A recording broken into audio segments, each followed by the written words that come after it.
Пожарот кој вчера попладне избубна во подрумските простории на зграда во блок 82 во Тетово. Опожари 6 подруми, а оштети главен електричен кабел и пластични цевки од фекалната канализација во зградата.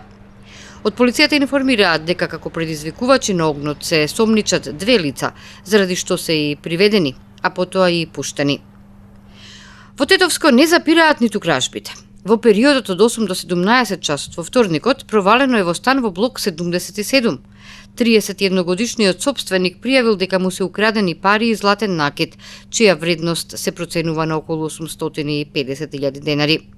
Штета од 800.000 денари оставиле зад себе крадците во училиштето во Долно Палчиште. На толку се проценува вредноста на 67 украдени лаптопи со адаптери, кои биле во метални плакари во 3 простории на училиштето. Лажни евра повторно во регионов. На 78 годишен жител на Гостиварско Зубовце непознато лице ракијата му ја платило со 500 евра. Му вратил кусур од 300 евра, а остатокот од парите и ракијата требал да дојде да ги земе подоцна. Измамникот сепак заминал со кусурот, но не се вратил ниту по остатокот од парите, ниту по ракијата. Фалсификуваната банкнота со потврда е одземена и полицијата работи на расчистување на случајот.